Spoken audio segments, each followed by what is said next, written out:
안녕하세요. 저는 딸 하나에 아들 둘을 키우고 있는 40대 여성입니다.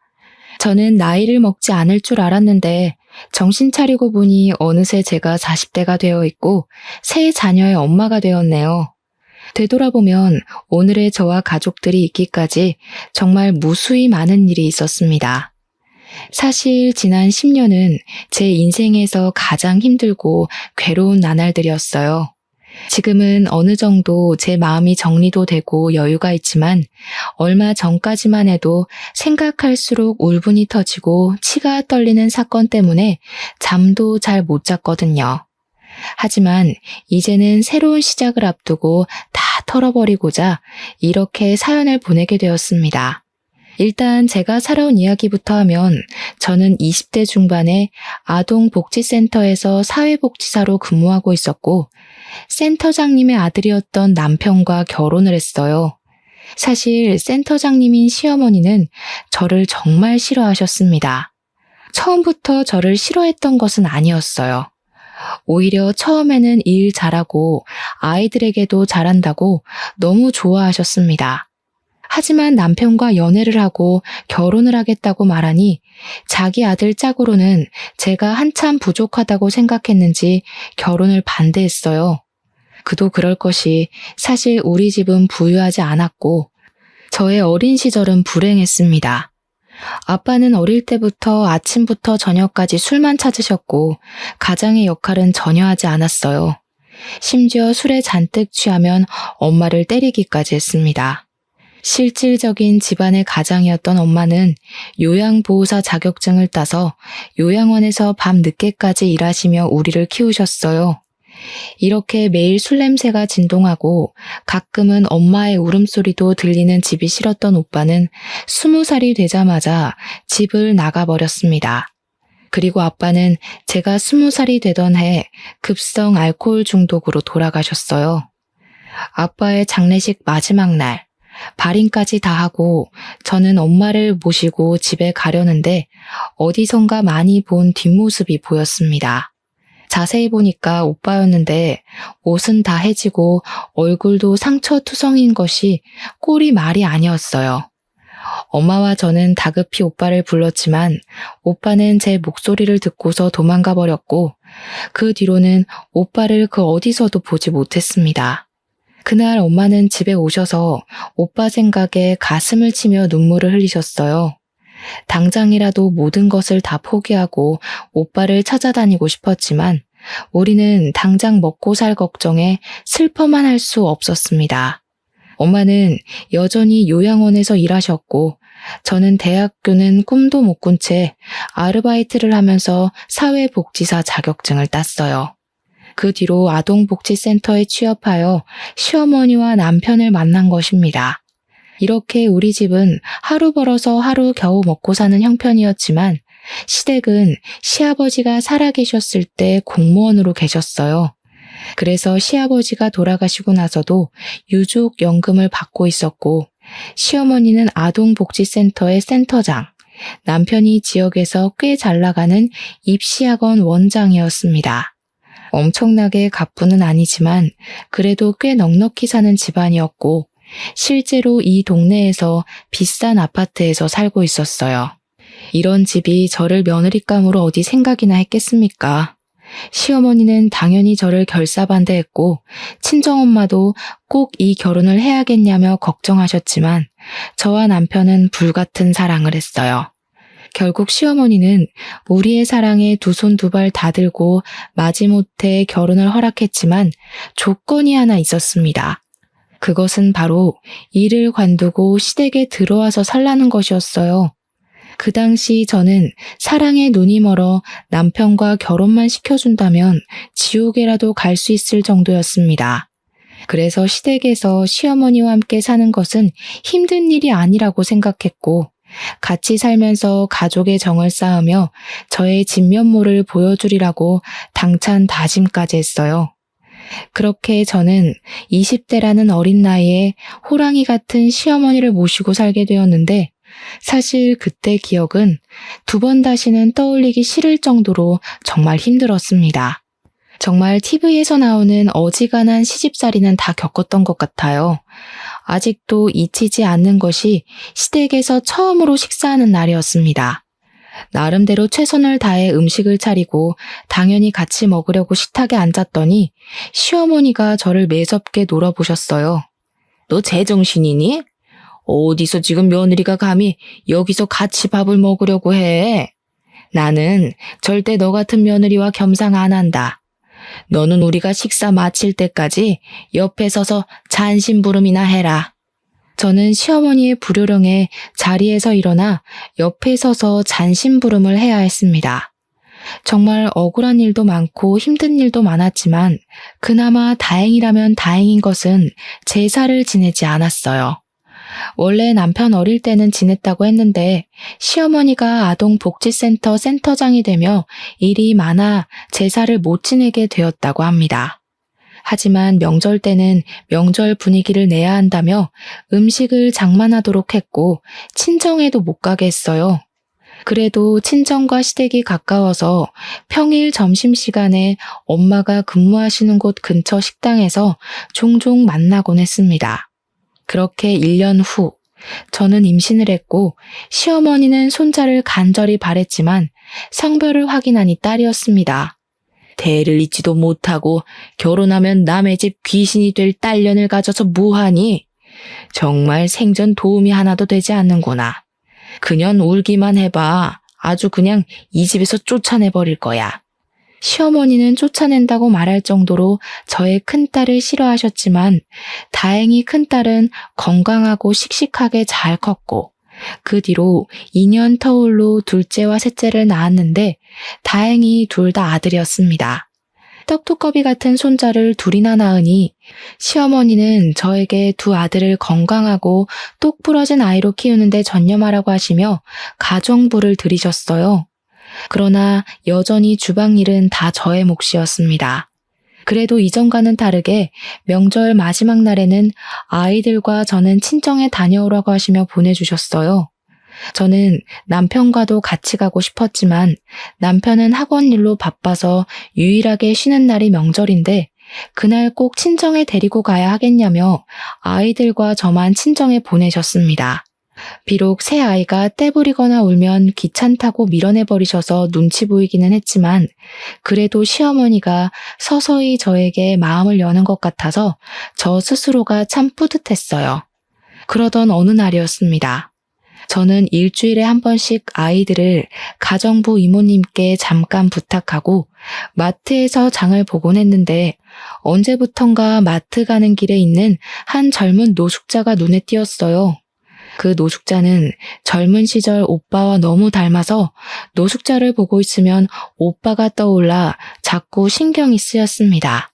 그래서 음식을 할 때마다 일부러 많이 해서 일회용 도시락에 담아 한 번씩 주고는 했어요. 아무래도 아이들이 어려 매일 주지는 못해도 제가 장을 보러 가는 날에는 꼭 일회용 도시락에 오래 두어도 상하지 않을 음식들을 챙겨서 가져다 주었고 그때마다 노숙자는 감사하다고 하며 음식을 허겁지겁 먹었습니다.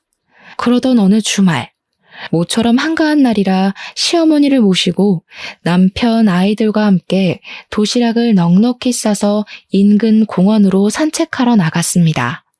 공원은 마트 건너편으로 공원에 가기 위해서는 노숙자가 있던 곳을 지나가야만 했어요. 그날도 역시 노숙자가 앉아 있었고 남편은 노숙자를 보며 젊은 사람이 이래야지 저렇게 구걸만 해서 되겠냐고 하며 대놓고 노숙자를 비난했습니다. 노숙자는 남편의 말에 그냥 고개를 숙이며 아무 말도 못하고 앉아 있었어요. 저는 공원에 가서도 자꾸 그 노숙자가 생각나서 다음날 노숙자를 찾아가 이것저것 챙겨주었습니다. 노숙자는 자신에게 자꾸 이렇게 챙겨주셔서 너무 감사하다고 하며 연신 고개를 숙였어요. 저는 그런 노숙자에게 아니라고 하며 힘내서 버티면 언젠간 좋은 날이 올지도 모르니 항상 힘내고 희망을 잃지 말라고 했고 제 말에 노숙자는 고개를 숙이고 눈물을 훔쳤습니다. 가끔 노숙자들에게 음식을 대접했을 때 감사하기는커녕 오히려 더 큰 것을 바라는 경우도 있던데 이 노숙자는 그래 보이지 않았어요. 무슨 사연이 있는지는 모르겠지만 이 노숙자가 꼭 잘 됐으면 좋겠다는 생각이 들었습니다. 그렇게 1년 정도가 지났어요. 저는 여전히 노숙자에게 음식을 한 번씩 갖다 주었고 노숙자는 변함없이 머리를 조아리며 저에게 감사하다고 했습니다. 하루는 노숙자에게 음식을 주니 노숙자가 감사하다고 하며 이상한 말을 했어요. 저 사모님, 제가 이런 이야기하는 게 맞는지 모르겠는데 사장님 한번 잘 살펴보세요. 최근에 부쩍 젊은 여성분과 다정하게 자주 다니시더라고요. 그게 무슨 말이세요? 저희 남편이 바람이라도 피운다는 것이에요? 아니면 다행이지만 그래도 혹시 모르니까요. 제가 이래봬도 이 자리에서 1년 정도 있었잖아요. 1년이라는 시간 동안 있으면서 본 게 있어서 그래요. 한번 사장님 잘 살펴보세요. 저는 노숙자의 말을 듣고 처음에는 그냥 잘못 본 거겠거니 하고 말았습니다. 그런데 집에 와서 곰곰이 생각해보니 그간 남편의 행적이 조금 수상하기는 했어요. 최근에 학원 일이 많다며 아침 일찍부터 출근해서 밤늦게 퇴근하기도 하고 주말에도 학원에 종종 갔으며 어떨 때는 학원에서 잔다고 아예 집에 오지도 않았거든요. 저는 노숙자의 말이 거짓이길 바라면서도 한편으로는 진짜인 것 같은 불안감이 들었습니다. 그러다 제 생일이 다가왔어요. 사실 그동안 시댁에서 살며 제 생일은 점차 잊히고 있었습니다. 이번에도 당연히 그럴 거로 생각하고 여느 때와 같이 부부 침실을 정리하는데 침대 밑에 무언가가 있더라고요. 손을 넣어 꺼내보니 웬 고급 목걸이가 있었습니다. 저는 그날이 제 생일 전날이라 당연히 남편이 저를 위해 준비한 것으로 생각해서 다시 침대 밑에 넣어뒀어요. 그리고 내일 남편이 목걸이를 주면 아무것도 몰랐던 것 깜짝 놀라는 연기를 해야겠다고 생각했습니다. 제 생일인 다음 날, 저는 아침에 남편이 생일 축하한다고 하며 목걸이를 건네줄 줄 알았는데 남편은 아무 말이 없었어요. 오히려 학원 일로 바쁘다고 하며 새벽부터 정신없이 나갔고 남편이 출근하고 침대 밑을 보니 어제는 분명히 있던 목걸이가 없었습니다. 저는 남편이 저녁 때 퇴근하며 깜짝 선물로 줄 것으로 기대했으나 그날 저녁 남편은 집에 들어오지 않았어요. 전화를 해보니 학원 선생님의 어머니가 돌아가셔서 지방에 내려가고 있고 오늘 밤에 못 들어갈 것이라고 했습니다. 상황은 어쩔 수 없었지만 선물을 받을 것으로 기대해서 그런지 속상했어요. 그래도 남편이 장례식장에 다녀와서 목걸이를 제게 줄 줄 알았는데 끝내 남편은 목걸이를 꺼내지 않았습니다. 이렇게 되자 침대 밑에 있던 목걸이는 과연 누구의 것이었는지가 궁금했어요. 남편에게 물어보려고 했으나 남편이 매일 밤늦게 들어오고 아침에는 일찍 나가버려서 물어볼 수 없었습니다. 그 주 일요일, 남편은 학원에 일이 있다며 아침 일찍부터 나갔고 아이들은 방에서 놀고 있었어요. 아이들과 함께 공원이라도 가고 싶었지만 일요일에는 가정부 이모님이 오시지 않아 제가 집안일을 해야만 했습니다. 점심시간이 되어 식사 준비를 하고 시어머니 방문 앞으로 갔는데 큰 방에서 시어머니가 누군가와 통화 중이셨어요. 문 밖까지 소리가 들려 얼결에 들었는데 빨리 이혼시키고 아이와 함께 재혼시킨다는 말을 하셨습니다. 통화가 마친 것 같아 제가 식사 준비 다 됐으니 나오시라고 문을 두드리려고 하자 시어머니가 문을 열고 나왔어요. 깜짝이야. 쥐새끼처럼 문 앞에서 뭐 하는 짓이야? 방금 내가 하는 이야기 들었어? 식사하러 나오시라고 말씀드리려고 한 건데. 그런데 방금 이혼 재혼 이야기 나오는데 누구 이혼했어요? 알 것 없다. 어디 어른이 통화하는데 몰래 엿듣고 있어? 너희 친정에서는 너를 그렇게 가르치디? 정말 못 배운 티가 아주 팍팍 나는구나. 얼른 가서 밥 먹자. 시어머니는 아주 당황한 표정으로 부엌에 가서 식사했고 그런 모습을 보니 느낌이 왠지 이상했습니다. 그날 저녁 남편이 퇴근 후 샤워하는데 자꾸 옷장에서 진동 소리가 났어요. 옷장 문을 열어보니 남편 양복 주머니에서 진동 소리가 나고 있었고 주머니 안에는 처음 보는 핸드폰이 있었습니다.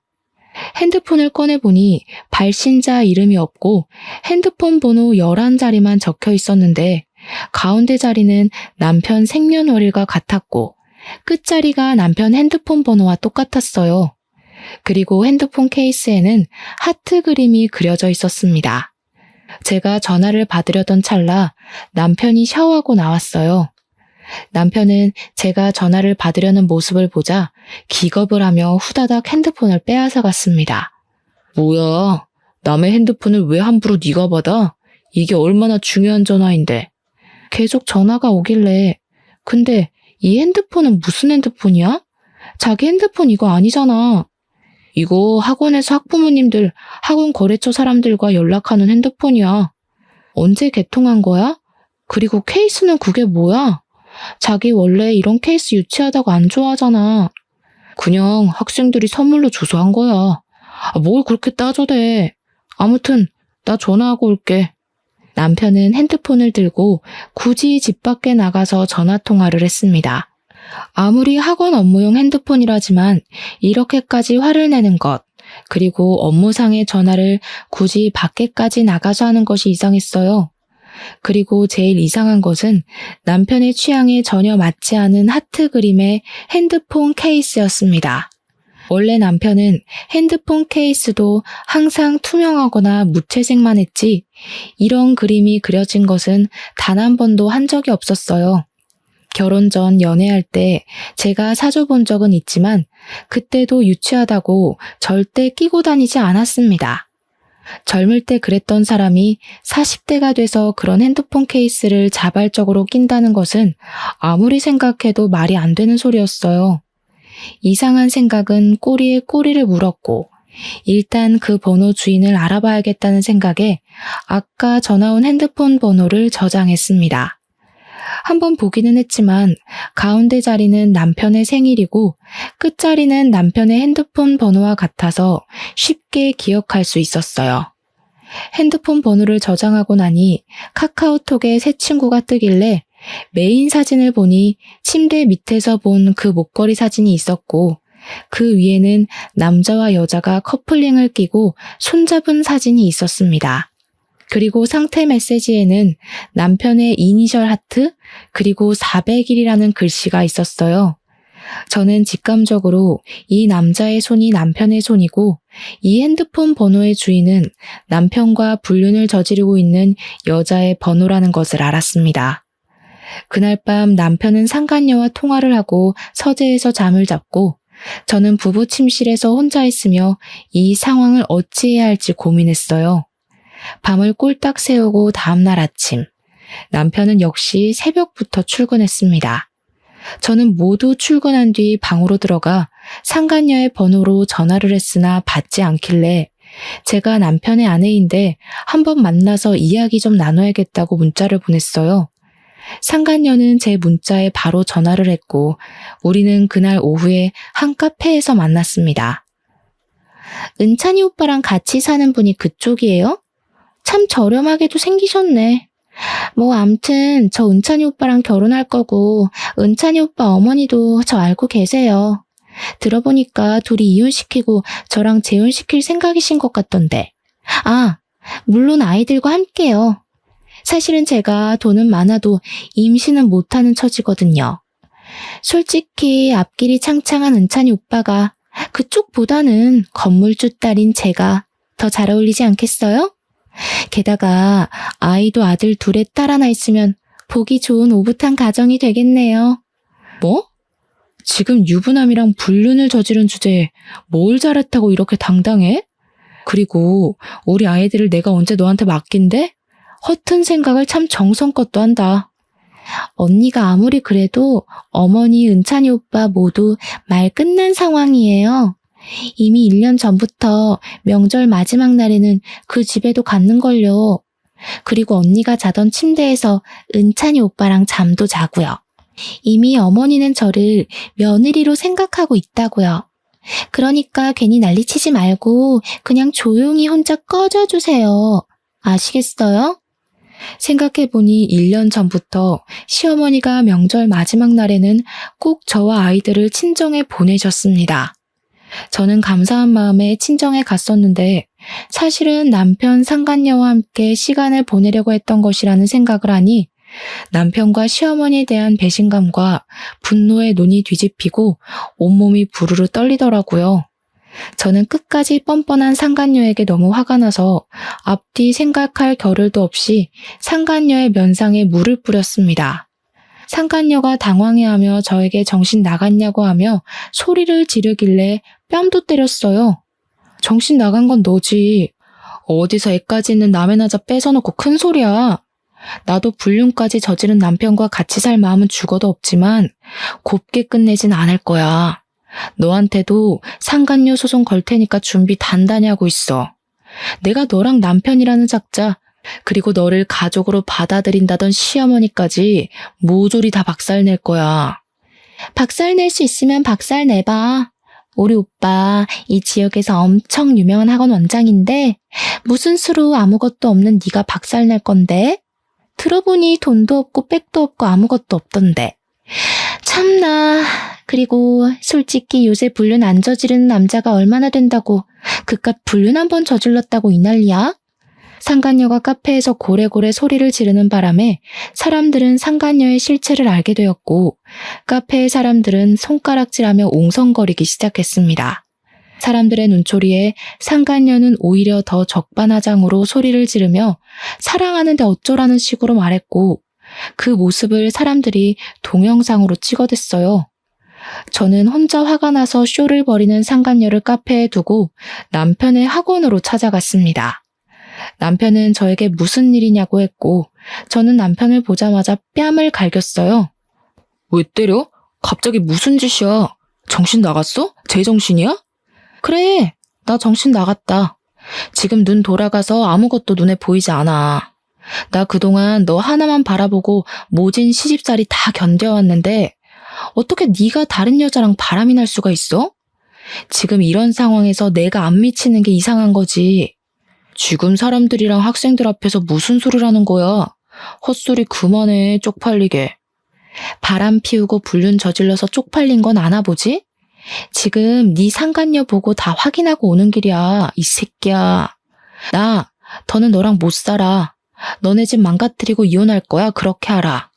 남편은 나에게 쪽팔리니 빨리 나가라고 했고 학원에 있던 중고등학생들이 나와 남편의 싸움을 영상으로 다 찍었습니다.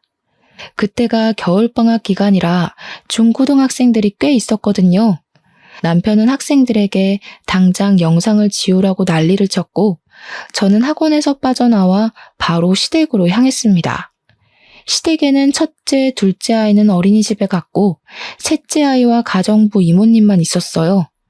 저는 바로 방으로 들어가 아이들 짐과 제 짐을 챙기고 퀵서비스를 불러 모든 짐을 보내버렸습니다. 밖에서 씩씩거리면서 와서 짐을 챙기는 저를 본 가정부 이모님은 이게 다 무슨 일이냐고 했어요. 저는 가정부 이모님한테 오늘 카페에서 알게 된 모든 사실을 다 말한 뒤 이 집 박살낼 테니 가정부 이모님도 얼른 나가시라고 했습니다. 가정부 이모님은 사실 다 알고 있었다며 남편과 상간녀가 집 앞에서 데이트하는 사진을 저에게 주셨어요. 그러면서 이모님이 이 집에 들어오게 된 경위를 이야기해 주셨습니다. 원래 이모님의 남편은 이 집의 운전기사였다고 해요. 그런데 기사로 일하면서 시어머니와 남편에게 온갖 막말을 다 들었다고 하며 녹음된 파일을 들려주었는데 정말 욕설이 엄청나더라고요. 결국 이모님의 남편은 공황장애, 우울증, 대인기피증으로 밖에 나오지 못하는 상황이고 이 모습을 본 이모님은 이 집구석 무너뜨릴 생각으로 가정부가 되어왔다고 했습니다. 그러면서 이 집에 남아 도울 것이 있으면 도울 테니 언제든지 연락하라고 했어요.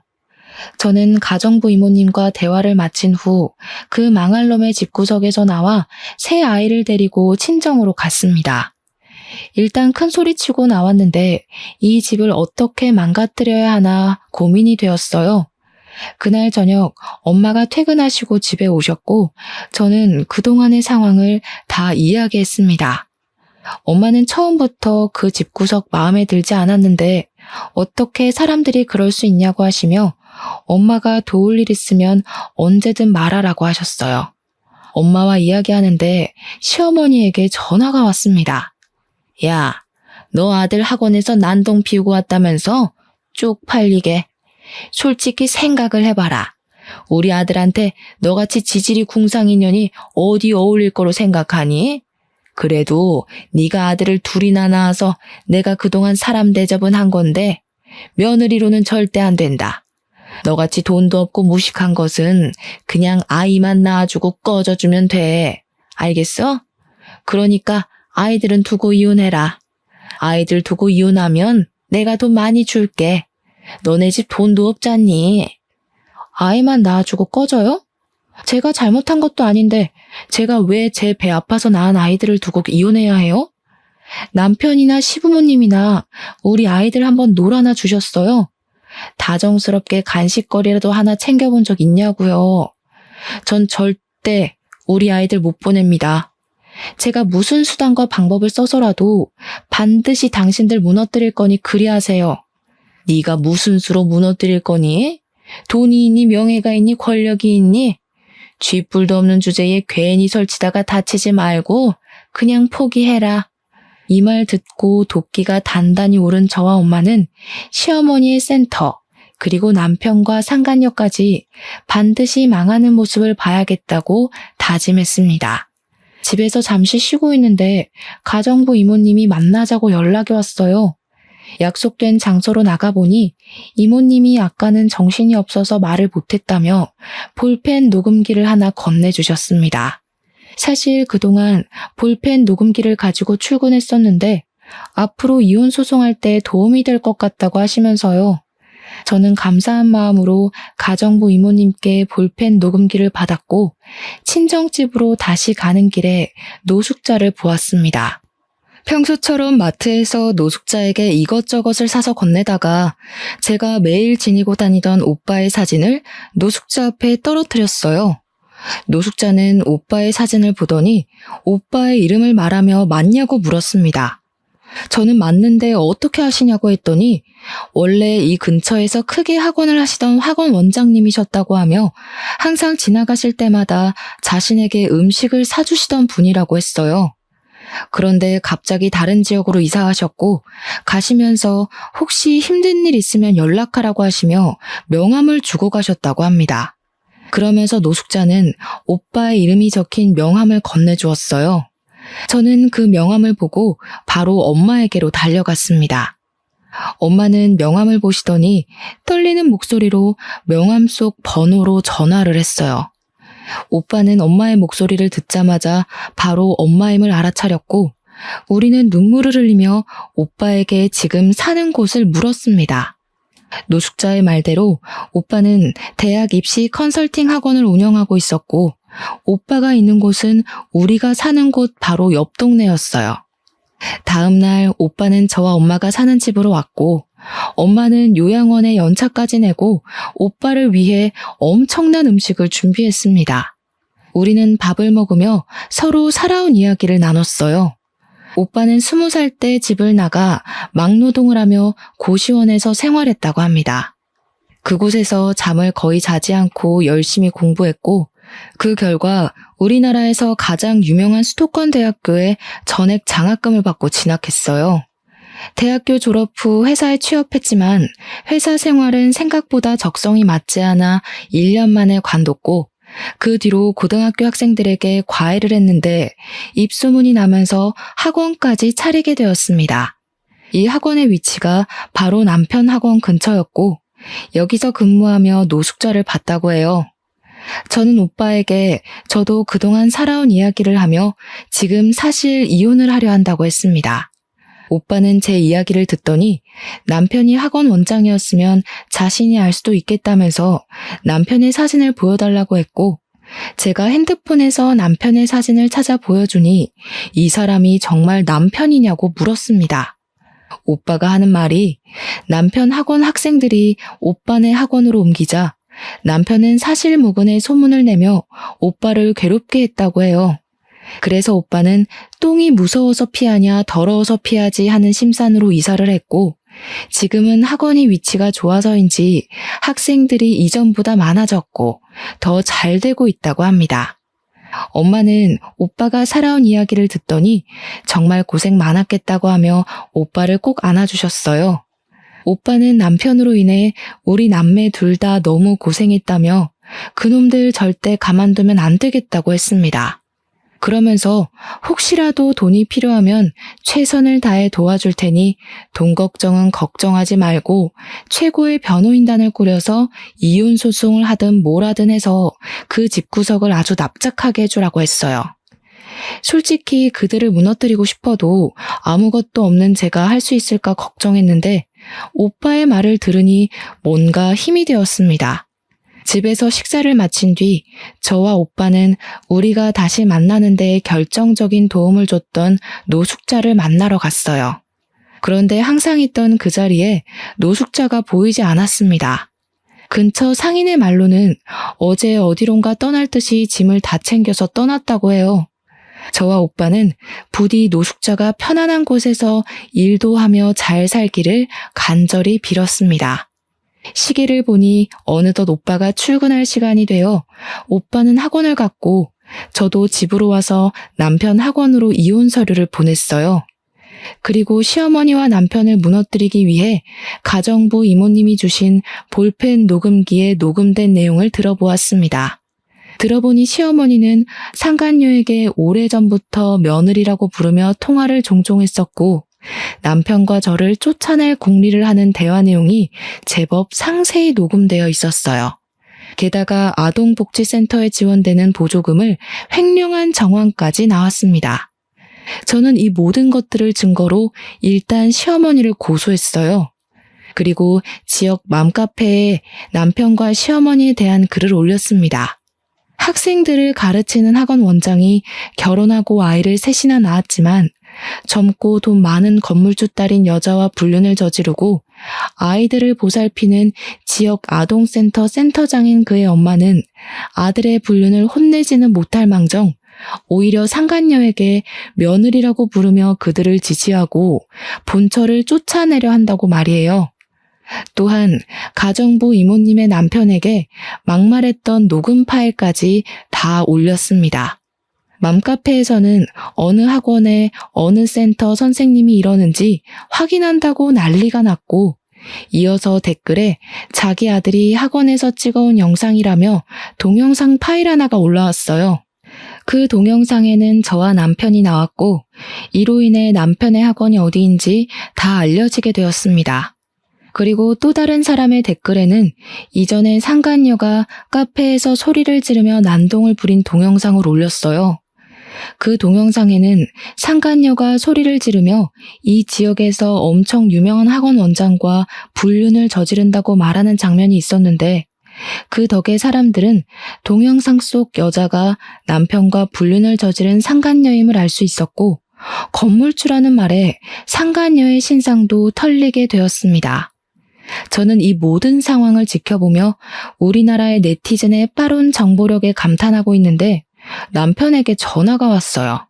너 학원에 이혼 서류 보냈더라? 나도 너랑 이혼할 참이었는데 잘 됐네. 근데 말이지, 아이들은 내가 데리고 와야겠어. 사실 너희 집보다 우리 집이 잘 살기도 하고 우리 집이 교육 쪽에 종사하고 있으니까 내가 아이들을 보는 게 더 낫지 않겠어? 과연 그럴까? 지금은 너네 집이 우리 집보다 더 잘 살지 몰라도 내가 보기엔 조만간에 너네 집 망할 것 같은데? 그게 무슨 소리야? 이혼 앞두니까 불안하고 초조해서 헛소리하니? 아무튼 우린 네 뜻대로 이혼하고 양육권은 내가 가질 거야. 그렇게 알고 있어. 넌 양육권 못 가질 거야. 아빠라는 작자가 아이들이랑 언제 한번 다정하게 놀아주기나 했니? 난 양육권 절대 못 넘기니 이혼 소송하자. 네가 이혼 소송할 수 있을 것 같아? 생각보다 이혼 소송할 때 돈 꽤 많이 들어. 너 그만한 돈 없잖아. 괜히 무리하지 말고 그냥 좋게 말할 때 내 말대로 해. 그게 너도 좋을걸? 고양이 쥐 생각해주는 거니? 너 걱정은 눈물 나게 고맙지만 내가 설마 이혼 소송할 돈도 없을까봐? 걱정하지 마. 최고의 변호인단 꾸려서 너 아주 철저히 밟아줄 테니까. 남편은 끝까지 자신의 잘못은 뉘우치지 않은 채 저를 비꼬았습니다. 남편과 통화를 해보니 절대 저에게 쉽게 양육권을 넘기지 않을 것 같아 변호사를 만나러 갔어요. 변호사는 제가 준비한 모든 자료를 듣더니 충분히 이혼 소송에서 승소할 수 있고 상간녀 소송에 양육권 소송까지 가능하겠다고 했습니다. 저는 변호사의 말에 바로 이혼 소송과 양육권 소송을 진행했고 상간녀에게는 상간녀 소송을 진행했어요. 소송에 들어가는 비용은 고맙게도 오빠가 다 지원해 주었습니다. 그렇게 한 일주일 정도가 지난 주말이었어요. 친정집에 엄마와 같이 있는데 누군가가 집 대문을 부서져라 두드리더라고요. 시끄러운 소리에 대문을 열어보니 시어머니와 남편이 나란히 집 앞에 있었습니다. 집 안에는 아이들이 있었고 이들이 아이들을 데리러 왔다는 생각이 들어 일부러 제가 대문 밖으로 나갔어요. 보조금 횡령 사실 밝힌 거 네 년이지? 부족한 년 걷어서 가족이라고 받아줬더니 이렇게 뒤통수를 때려? 이래서 검은 머리 짐승은 거두는 게 아니었는데. 가족이요? 언제 저를 가족이라고 생각이나 하셨나요? 아들 낳았더니 버릴 생각부터 하셨으면서. 너 우리 학원 비방하는 글도 올렸더라? 내가 너 명예훼손죄로 고소할 거야, 알겠어? 고소해봐 어디. 내가 무슨 허위 사실을 올린 것도 아니고 증거가 명명백백한 사실을 올렸는데 그게 뭐? 사람들도 알 권리가 있다고. 그리고 명예훼손짓 해봤자 벌금 조금 내면 그만이야. 어디 한번 해봐. 그럼 나는 전국 곳곳에 네 얼굴 신상까지 다 뿌려버릴 건데 네가 더 타격이 클까 아니면 내가 더 타격이 클까? 아우 그냥 이걸 확 때려버릴까? 때려봐. 네가 나 때리는 순간 나 너 접근 금지 신청할 거야. 지금 우리 집 대문 위에 CCTV 있는 거 보이지? 남편은 정말 나를 때릴 듯한 포즈를 취했고 저는 순간 당황했지만 일부러 더 큰 소리를 내며 하나도 무섭지 않은 척을 했습니다. 이렇게 저와 시어머니, 남편이 한창 말싸움을 벌이는데 엄마가 굵은 소금을 큰 대야에 잔뜩 가져오셨어요. 그러더니 엄마는 그 소금을 시어머니와 남편에게 뿌렸습니다. 너는 왜 이딴 사람 같지도 않은 것들이랑 말을 섞니? 그냥 아끼야 물러거라 하고 소금이나 뿌리면 그만이지. 야, 너 뭐 하는 거야? 싸구려 집에서 사니까 하는 행동도 이딴 싸구려지. 뭐? 싸구려? 그래, 나 싸구려다. 어디 한번 오늘 싸구려한테 된통 당해봐라. 거지 같은 놈들아. 썩 꺼지지 못할까? 엄마는 대야에 있던 굵은 소금을 모조리 시어머니 남편에게 뿌렸고 그들은 소금을 맞으며 도망치듯 가버렸습니다. 잠시 후 엄마와 저는 대문 밖에 뿌린 소금을 치우러 다시 나왔어요. 그런데 상간녀가 문 앞에 서 있는 것이 아니겠어요? 저는 상간녀에게 방금 너네 오빠랑 그 엄마 소금 맞고 갔는데 너도 소금 맞고 싶어서 왔냐고 하니 상간녀는 대뜸 제 앞에서 무릎을 꿇었습니다. 언니, 제가 잘못했어요. 제가 카페에서 난리친 영상 보시고 아빠가 날 집에서 쫓아냈어요. 그래서 오빠 집에 들어가서 살려고 했는데 오빠도 그러고 어머니도 그러고 어떻게 카페에서 그 난리를 쳐서 우리 얼굴에 먹칠하냐고 하시고 불륜이 자랑이냐고 하시며 저를 또 쫓아내셨어요. 집에서도 저를 안 받아주시고 믿었던 오빠도 날 버려서 저 갈 데가 없어요. 사실 저는 직업도 없고 아빠 돈으로 그동안 먹고 살았는데 언니가 상간녀 소송까지 걸어서 지금 미칠 지경이에요. 이제 오빠랑도 헤어지고 정신도 차리고 살 테니 제발 상간녀 소송 좀 취소해 주시면 안 돼요? 카페에서 그 당당하던 모습은 어디 가고 이렇게 불쌍하실까? 그러게, 누가 그렇게 행동하랬니? 그리고 이렇게 일을 만든 사람은 바로 너야. 난 그래도 내 남편이 젊은 년이랑 바람난 게 쪽팔려서 조용히 말했는데 네가 그 카페에서 혼자 흥분하는 바람에 일이 이 모양까지 꼬였잖아. 아니야? 네가 일을 이따위로 만들어 놓고 인제 와서 무릎 꿇고 생난리야. 그리고 나는 상간녀 소송 취하해줄 생각 눈꼽만큼도 없으니까 자랑스러운 건물주이신 네 아빠한테 빌든 네 오빠라는 작자한테 가든 아니면 길에서 구걸이라도 해서 반드시 그 돈 마련해. 젊은 애가 사지육신 멀쩡한데 못할 건 또 뭐야? 상간녀는 당당하고 뻔뻔한 모습은 온데간데 없고 제 앞에서 무릎을 꿇고 사정을 봐달라고 빌었습니다. 어떤 사람은 이런 모습을 보면 불쌍해서 고소를 취하해주기도 하던데 저는 그런 모습을 보니 참 고소하더라고요. 아무튼 상간녀는 제가 고소 취하 안 해준다고 하자 우리 집안까지 들어오려고 하길래 저는 경찰을 불러서 쫓아냈습니다. 그 뒤로 상간녀 소송이 진행되었고 최종적으로 저에게 위자료를 지급하라는 판결이 내렸지만 상간녀는 돈이 없다는 이유로 저에게 위자료를 주지 않고 버텼어요. 그래서 저는 변호사의 말대로 채권 추심을 했습니다. 그 결과 상간녀의 통장은 압류당하고 상간녀의 계좌에 있던 돈을 빼올 수 있었어요. 그리고 남편은 불륜을 저지른 소문이 쫙 퍼져서 학원 수강생들이 썰물처럼 싹 빠져나가 학원은 문을 닫았고 이혼소송에서도 져서 저에게 위자료를 지급했습니다. 물론 양육권도 박탈당해서 양육비까지 매달 줘야 하는 상황이 되었어요. 시어머니 역시 센터에서 보조금을 횡령해온 사실이 적발되어 센터 문을 닫았고 지금은 재판을 진행 중인데 1심에서는 일단 징역 6개월이 나왔지만 항소해서 2심 재판을 기다리고 있습니다. 시어머니와 남편 그리고 상간녀는 아이 셋이 있는 그럴싸한 가정을 꿈꿨지만 결국 아이 셋은커녕 아무것도 갖지 못하고 인생의 쪽박을 찼어요. 그리고 저는 오빠의 도움으로 소송을 무사히 마치고 집 근처에 아이들에게 맞는 어린이집도 찾았습니다. 또한 예전에 따놓은 사회복지사 자격증으로 이 지역에서 가장 큰 아동복지센터에 취업해서 다음 주부터 출근할 예정이에요. 너무 오랜만에 하는 출근이라 긴장되고 떨리지만 새로운 삶을 얻었다고 생각하고 열심히 해볼 예정입니다.